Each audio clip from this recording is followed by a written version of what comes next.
Hey, what's up, jerk-offs and jerkettes? It's Joey G, right back at you again on this Sunday evening. Just coming at, just want to say it's been pretty boring, no football, no WWE pay-per-view or on the network for 2 weeks till Fastlane. But get up to speed real quick, and I was listening to, the Vince McMahon podcast with Steve Austin that was done in November, and back then he said, basically he had 5 pivotal megastars that he had for the future. And he said Bray Wyatt, he said Bray Wyatt, Seth Rollins, Dean Ambrose, Roman Reigns, and Cesaro. And this was in November when he did that podcast with McMahon. Triple H did it the other night. He didn't really go in to say who he thought the pivotal stars for the future is. But breaking news, is as far as I know, John Cena, the reason John Cena's match with Rusev is for...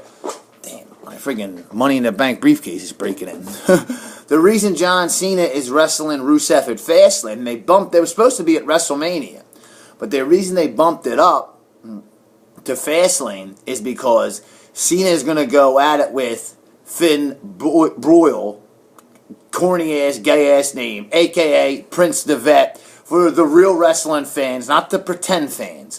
For the real wrestling fans, you all know who Prince the Vet is. Fergal the Vet. He's worldwide known. He's been in Japan. He's been all over. He's one of the greatest wrestlers in the world. He's not like a Daniel Bryan. He looks like a wrestler. He's a little skinny. He's Irish.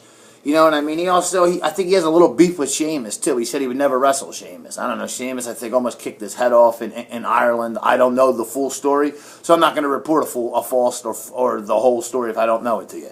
That's Joey G's view. You know what I mean? But, everybody's talking about, again, as I said last night, Bray Wyatt and The Undertaker. I think that's going to be the greatest match on the show. That, right now, as I see, you got Sting and Triple H.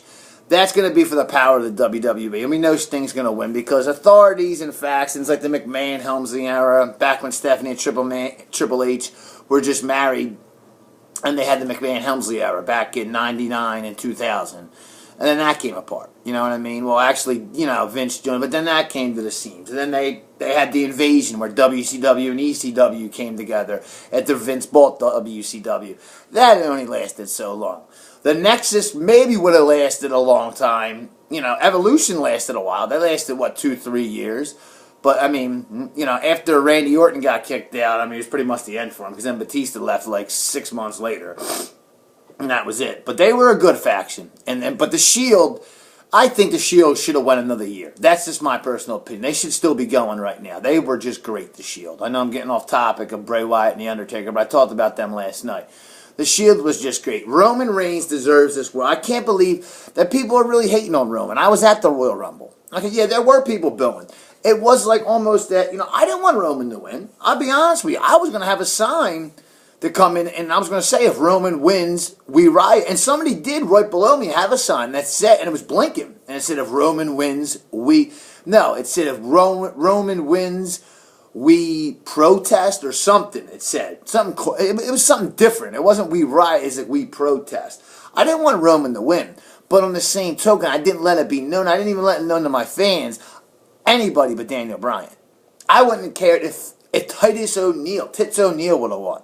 I wouldn't have cared if Fandango would have won. Even though I think Johnny Curtis, Fandango, whatever you want to call him, is a good wrestler. He was getting a great push 2 years ago with the Fandango thing, and now he's just a flash in the pan. Even Zack Ryder, woo, I never liked him, but he was getting that huge push in 2011, 2012, and then down the drain. But he's a pretender. Titus O'Neil, them got the pretenders. You can see the real. Cesaro is for real. That guy is for real.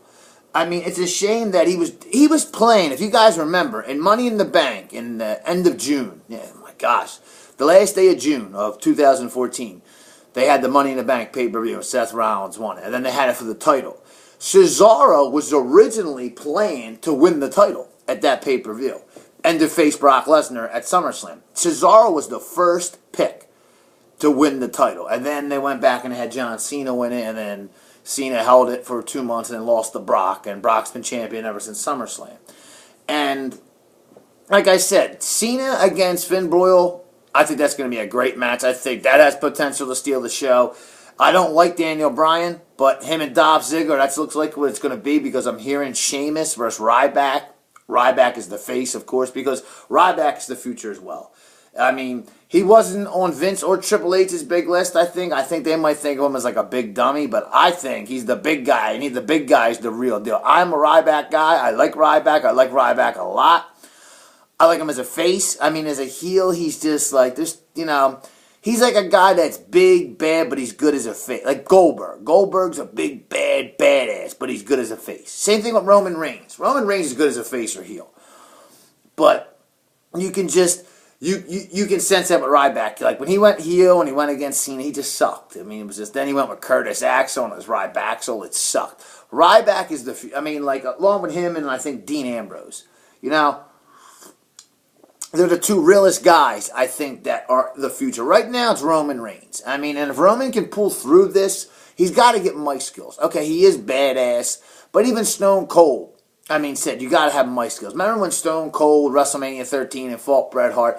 He was like Mick Foley said, he was he talked a little, so that's the bottom line because Stone Cold said so, but he really didn't cut big promos, you know what I mean, in early 97. He didn't start that till as 97 moved on. And then after he broke his neck, Owen broke his neck, the SummerSlam 2000 or SummerSlam 97, he started talking.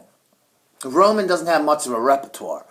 And like Steve Austin said, nowadays it ain't like it was in the Attitude Era. They're all walking around. It's a totally different locker room than it was in the 90s. You know what I mean? Like The Rock, Mick Foley, Stone Cold, like Jim Cornette said. When are they the best? When they're real, and including Shawn Michaels and Triple H. They're the best when they're themselves and they're real and they're out there on the grand stage, not WrestleMania, Raw, SmackDown, whatever, house show, regular event, with the volume turned way up. And that's what made The Rock. That's what made Steve Austin. That's what made Mick Foley finally break through as a major megastar in the sport. Shawn Michaels, Triple H, all. You know what I mean?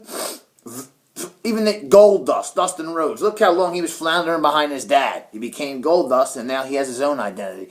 Same thing with Stardust. Also a match for WrestleMania.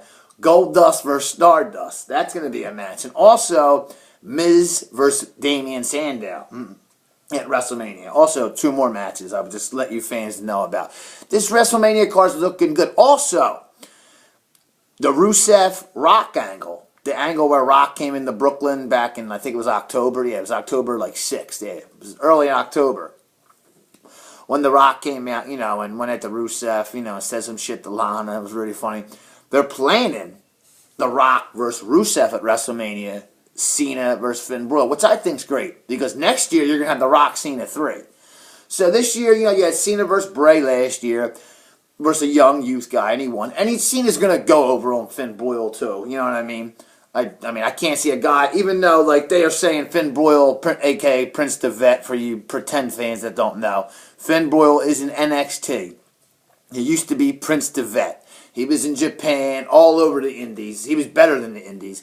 He was all over the world, Mexico, Germany, all over, and he's great. He's just great. He's a little skinny. He's not like a Daniel Bryan, though. I think he's like 6'1", 6'2". He's a wrestler. He's 230. You know what I mean? 240. I think he's like 235. He's a good wrestler. And John Cena even said, me and him, I've seen his matches in Japan. John Cena said, they asked Prince Devitt who his dream opponent would be. And because they were talking about bringing him up to the main roster for WrestleMania, and he said John Cena, and when they asked Cena about it, Cena said, I would love to wrestle him at WrestleMania. That's when they put Cena and Rusev, which was scheduled for WrestleMania, at Fastlane. Now the question is Cena going to beat Rusev and win the U.S. title? And that's what I'm thinking. Is this a plot to have Cena win the U.S. title just to hold it for a month and then to give Finn Balor some, attention, have Finn Balor go over on Cena, or Finn Balor, whatever they're calling, and have him go over on Cena at WrestleMania 30 or 31? Is that going to happen? You know what I'm saying? So that's what I could think logic. If Cena wins the U.S. title, then he's losing it at WrestleMania to Finn Balor. That's what I think, and then that'll give him a little tension. Like they say, Finn Balor is a cross between CM Punk and wrestling and Jeff Hardy. If anybody ever seen Finn Balor, Prince Devitt, half his body is painted. You know, he's the half, and then the other half's just regular.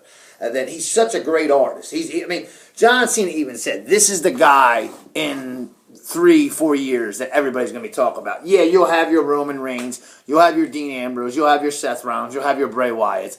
Bray Wyatt, I mean, I love Dean Ambrose, Randy Orton. I mean, still Randy Orton's in the prime. He's still going to be around. And so is John Cena. You got to keep John Cena and Randy Orton around. They're still good. They're still in their prime. Cena's banged up, but Randy Orton's still the man. He still can go. Sheamus is only 32, 33. He still can go, so you can't cut them out. CM Punk will be back. Trust me. And don't be surprised. Steve Austin is having his final match at WrestleMania 32. And it's been rumored that he wants it against CM Punk. And CM Punk has stated, I would come back to wrestle Stone Cold Steve Austin at a WrestleMania.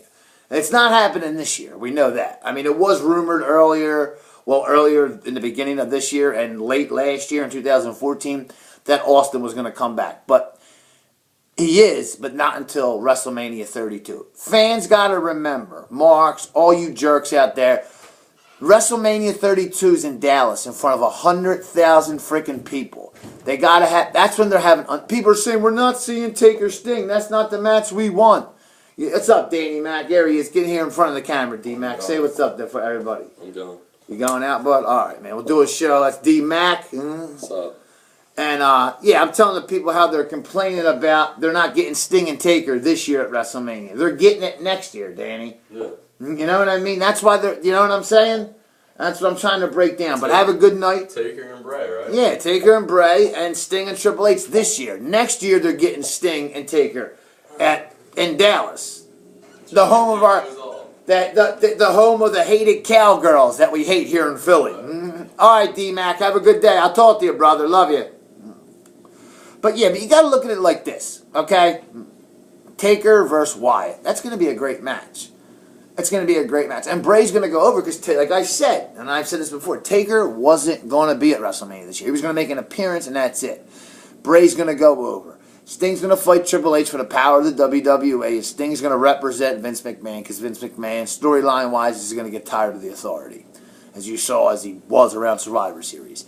So Sting's going to win that. But next year at WrestleMania, Taker will go over Sting, and his WrestleMania record will be 22-2. He's already stated The Undertaker. He doesn't want that one loss just to beat a Brock Lesnar. It's not about the streak no more.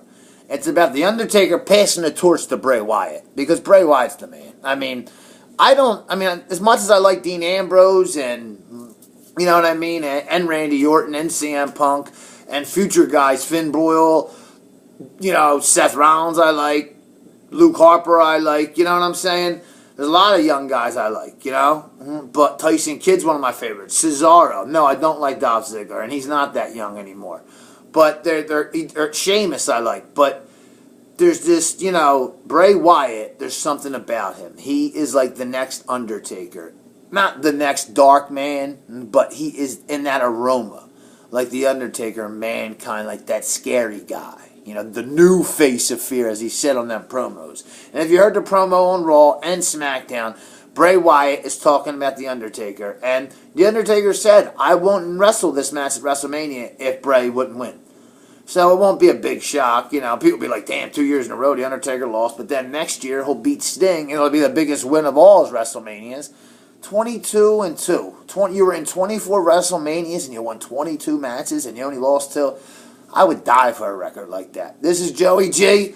I'm out. I'll do a little show tomorrow night, little couple excerpts on Raw. But remember, we got to start a no movement. They started a yes movement. We got to start a no movement and stay Brock, stay. That's going to be the title of this show. Stay Brock, stay. Start Start the no movement and stay Brock, stay. We need Brock Lesnar to stay. He's dominating. He's a once-in-a-lifetime athlete. We need Brock Lesnar. WWE, wrestling, sports entertainment needs Brock Lesnar. I'm Joey G, and I'm out. And the wet t-shirt contest is coming. I didn't forget about it. And I'm not joshing you fans. It is coming. I'm out, dickheads. We need Brock Lesnar. Hashtag it. Let everybody know. And let's start the no movement. The GOAT sucks. Joey G's out. Peace.